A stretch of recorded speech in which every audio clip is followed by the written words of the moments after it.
வணக்கம். இது ஐபிசி தமிழின் இன்றைய முக்கிய செய்திகள். முதலில் தலைப்புச் செய்திகள். சிறையிலுள்ள கணவருக்கு செம்பு போத்தலில் கஞ்சா கொண்டு சென்ற மனைவி. போலீசாரின் பிடியிலிருந்து போதைப்பொருள் வர்த்தகர் தப்பியோட்டம். சிறைச்சாலைகளில் நிரம்பி வழியும் கைதிகள் உறங்கும் நேரத்திலும் மாற்றம். கட்சிக்குள் இருப்பிளவுகள் அவசரமாக கூடுகின்றது தமிழரசு கட்சியின் மத்திய குழு. சட்டவிரோத மீன்பிடியில் ஈடுபட்ட 12 பேர் கடற்படையினரால் கைது. சுற்றுலா பயணியை ஏமாற்றி வடை விற்றவருக்கு போலீசார் மேற்கொண்டுள்ள நடவடிக்கை. யாழ்ப்பாண பல்கலையின் பொன்விழாவை முன்னிட்டு ஆய்வு மாநாடு.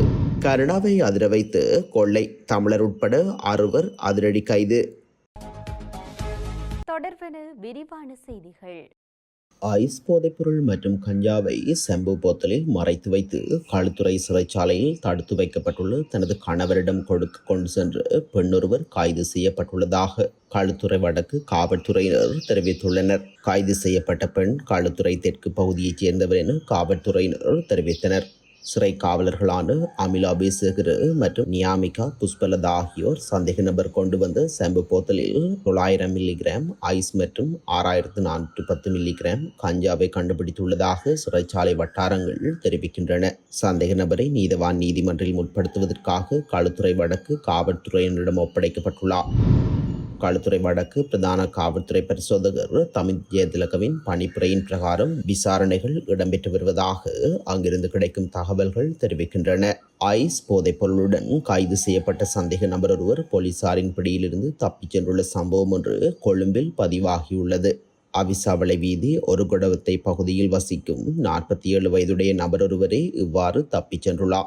ஐஸ் போதைப் பொருளை தம்பசம் வைத்திருந்த நிலையில் கொழும்பு கிராண்ட்வாஸ் போலீசாரினால் கைது செய்யப்பட்டிருந்த சந்தேக நபர் மற்றும் இன்னும் சிலர் ஒரு சில போலீஸ் சார்ஜன் மற்றும் போலீஸ் உத்தியோகத்தர் ஆகியோரின் பாதுகாப்பில் மாளிகாகந்து நீதிமன்றத்திற்கு அழைத்துச் செல்லப்பட்டுள்ளனர்.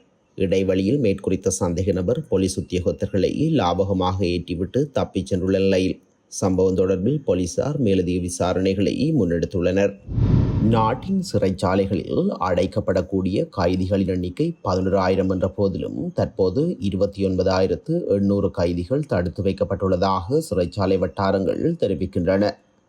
சிறைச்சாலைகளில் தடுத்து வைக்கப்படக்கூடிய கைதிகளின் எண்ணிக்கை சுமார் 18,000ஆல் அதிகரித்துள்ளதாக அந்த வட்டாரங்கள் தெரிவித்தன. சிறைச்சாலைகளில் கைதிகளின் நெரிசல் காரணமாக கைதிகள் பலர் மாறி மாறி உறங்க வேண்டிய நிலைக்கு தள்ளப்பட்டுள்ளதாகவும் தெரிவிக்கப்படுகின்றது.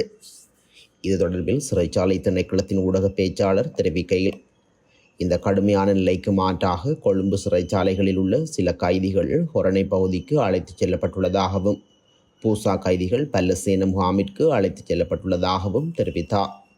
கொழும்பு மெகசின் சிறைச்சாலையில் சுமார் 670 கைதிகளை அடைத்து வைக்க முடியும் எனவும் தற்போது 2000க்கும் அதிகமான கைதிகள் அங்கிருப்பதாகவும் சிறைச்சாலை தலைமையகம் தெரிவித்துள்ளது.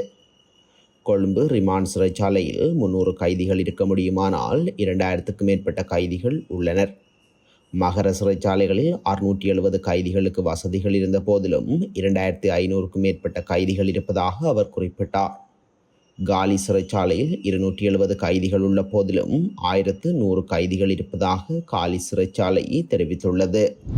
இலங்கை தமிழரசு கட்சியின் மத்திய செயற்குழு கூட்டம் இன்று வெள்ளிக்கிழமை வவுனியாவில் இடம்பெறவுள்ளது. கட்சி முகம் கொடுத்துள்ள வழக்குகள், அதிபர் தேர்தலில் பொது வேட்பாளரை நிறுத்துவது தொடர்பில் இதில் ஆராயப்பட உள்ளது. திருகோணமலை மாவட்ட நீதிமன்றத்தில் தொடரப்பட்ட வழக்கு மீதான விசாரணை எதிர்வரும் 25ஆம் தேதி இடம்பெற உள்ளதால் அதற்கு முன்னதாக வழக்கு விடயங்களை கையாள்வது தொடர்பில் ஏகோபித்த நிலைப்பாட்டை எடுப்பதற்கு முனைவதாக கட்சியின் தலைவர் மாவை சேனாதிராஜா தெரிவித்துள்ளார். கட்சியின் சிரேஷ்ட தலைவர் இரா சம்பந்தன், நாடாளுமன்ற உறுப்பினர்களான எம். ஏ. சுமந்திரன், ரா. சாணக்கியன், சார்ல்ஸ் நிர்மலநாதன் மற்றும் வடக்கு மாகாண சபை அவைத்தலைவர் CVK சிவஞானம் ஆகியோர் இதுவரை தமிழ் பொது வேட்பாளர் விடயம் தொடர்பில் எதிர்மறையான கருத்துக்களை வெளியிட்டுள்ளனர். சிவஞானம் ஸ்ரீதரன் மற்றும் மட்டக்களப்பு மாவட்ட முன்னாள் நாடாளுமன்ற உறுப்பினர்கள் ஆகியோர் பொது வேட்பாளர் விடயத்தை சாதகமாக பரிசீலிக்க வேண்டும் என்ற நிலைப்பாட்டில் உள்ளனர். இந்த நிலையில் இது குறித்து உறுதியான முடிவும் இந்த கூட்டத்தில் எட்டப்பட உள்ளது. இலங்கையில் இருவேறு கடற்பரப்புகளில் சட்டவிரோத கடற்றொழிலில் ஈடுபட்ட 12 கடற்றொழிலாளர்களை ஸ்ரீலங்கா கடற்படையினர் கைது செய்துள்ளதாக தெரிவித்துள்ளனர். ஸ்ரீலங்கா கடற்படையினரால் நேற்றைய தினம் திருகோணமலை மற்றும் கிளிநொச்சி கட்டைக்காடு ஆகிய கடற்பரப்புகளில் முன்னெடுக்கப்பட்ட சோதனை நடவடிக்கைகளின் போதே இந்த கைது நடவடிக்கைகள் இடம்பெற்றுள்ளது. இலங்கை கடற்பரப்பில் முன்னெடுக்கப்பட்டு வரும் சட்டவிரோத நடவடிக்கைகளை தடுப்பதற்காக ஸ்ரீலங்கா கடற்படையினர் அடிக்கடி ரோந்து பணிகளில் ஈடுபடுவது வழக்கம். அந்த வகையில் நேற்றும் சோதனைகள் முன்னெடுக்கப்பட்டது. இதன்படி கிழக்கு கடற்படை கட்டளையில் உள்ள கடற்படை அதிகாரிகளால் ரவுண்ட் தீவின் கடல் பகுதியில் சந்தேகத்திற்கிடமான படகு ஒன்று கண்டுபிடிக்கப்பட்டு அந்த பகுதியில் தேடுதல் நடவடிக்கை மேற்கொள்ளப்பட்டது. இதன்போது அனுமதியற்ற கடற்றொழில் வலைகளை பயன்படுத்தி சட்டவிரோத கடற்றொழிலில் ஈடுபட்டு 11 பேர் கைது செய்யப்பட்டது மாத்திரமல்லாமல் இந்த சட்டவிரோத நடவடிக்கைக்கு பயன்படுத்தப்பட்ட படகும் கடற்படையினரால் கைப்பற்றப்பட்டுள்ளது. இதேவேளை வடக்கு கடற்படை கட்டளைக்குட்பட்ட வெற்றிலைக்கேணி கடற்படையினர் கட்டைக்காடு கடற்பகுதியில் மேற்கொண்ட தேடுதலின் போது இலகுரக மீன்பிடியில் ஈடுபட்டிருந்த ஒருவரை கைது செய்துள்ளனர். இதன்போது சந்தேக நபர் பயன்படுத்திய படகு ஒன்றும் பறிமுதல் செய்யப்பட்டுள்ளதாக தெரிய வருகின்றது.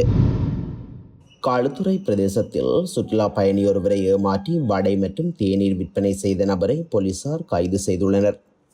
குறித்த நபர் சுற்றுலா பயணியை ஏமாற்றி கூடுதல் தொகைக்கு வடை மற்றும் தேநீர் விற்பனை செய்யும் காணொளி சமூக ஊடகங்களில் பகிரப்பட்டிருந்தது. இந்த காணொளி பகிர்வை தொடர்ந்து குறித்த நபரை போலீசார் கைது செய்துள்ளனர். களுத்துறை பலாதொட்ட பிரதேசத்தைச் சேர்ந்த 60 வயதான நபரே இவ்வாறு கைது செய்யப்பட்டுள்ளார். இவ்வாறு கைது செய்யப்பட்டவர் கடை உரிமையாளர் கிடையாது என தெரிவிக்கப்படுகின்றது. அந்த பகுதிக்கு வரும் சுற்றுலா பயணிகளை ஏமாற்றி குறித்த நபர் பணம் பறித்துள்ளதாக தெரிவிக்கப்படுகின்றது. கைது செய்யப்பட்ட நபர் இன்றைய தினம் களுத்துறை நீதவான் நீதிமன்றத்தில் முன்னிலைப்படுத்தப்பட உள்ளார். யாழ்ப்பாண பல்கலைக்கழகம் யாழ்ப்பாண வளாகம் எனும் பெயரில் இலங்கை பல்கலைக்கழகத்தின் ஒரு அங்கமாக ஆரம்பிக்கப்பட்டு இவ்வருடத்துடன் 50 ஆண்டை பூர்த்தி செய்து பொன்விழா காண்கின்றது.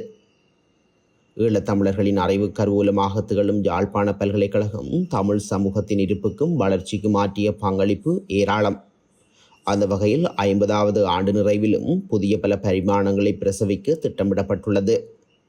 இந்த வகையில் முதலாவது சர்வதேச கல்வியியல் ஆய்வு மாநாட்டை யாழ்ப்பாண பல்கலைக்கழகத்தின் உயர் பட்டப்படிப்புகள் பீடமும் கலைப்பீடத்தைச் சேர்ந்த கல்வியியல் துறையும் இணைந்து ஒழுங்கமைத்துள்ளன.